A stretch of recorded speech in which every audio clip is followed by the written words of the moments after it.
Hello, you're watching Gold News on the GIGOS channel. There are more and more examples of how people in crisis-ridden countries use gold as a currency. We have already told about similar situations in Venezuela and Iran, but it is not only in the countries with unstable economies that one can see such a picture.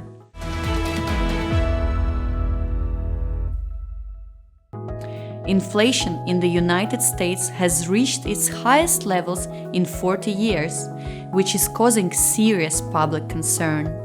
News agencies report there is a growing interest in gold as an alternative currency among Americans. This is due to the fact that the Fed's monetary policy undermines the stability of the dollar and reduces its value. According to the US government data, since 1971, the purchasing power of the US currency has declined by 86%. Over the same period of time, gold has skyrocketed from $39 an ounce to today's impressive levels. Steve Allred from Utah, like many other Americans alarmed by the fate of the dollar, buys gold. The businessman even began to accept the noble metal as a means of payments for goods in the shops he owns. Since 2011, according to a law passed by Utah authorities, gold has been legal means of payment in the state. A similar decision was subsequently made in Oklahoma and Arizona. More and more states are abolishing or lowering taxes on the sale of the yellow metal. Experts call the economic crisis of 2007 to 2009 one of the most important reasons for the return to the use of gold instead of currency. The rampancy of the pandemic in 2020 only reinforced the trend that began a decade earlier.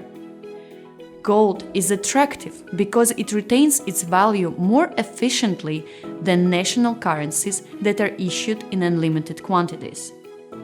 According to the Fed, there were $800 billion in a circulation in 2007. At the beginning of 2020, it was already 1.8 trillion and now 2.25 trillion. Jason Cousins, founder and CEO of Glint Company that designed an app for gold selling and buying, knows that the Americans make up about 50% of this customer base. The number of app users in the first 3 months of this year grew 6 times compared to the last quarter of 2021. The money we are using in less than one person's lifetime has lost most of its purchasing power, and that's what's driving everything, says Cousins. Millennia have passed, but gold still remains the most reliable and trustworthy currency. The power of the precious metal is shown in difficult times when unsupported money demonstrates its fragility. In such situations, gold acts as an anti-crisis asset, protects savings from inflation, and even takes on the function of a means of payment. You have watched Gold News on the GIGOS TV channel. See you soon!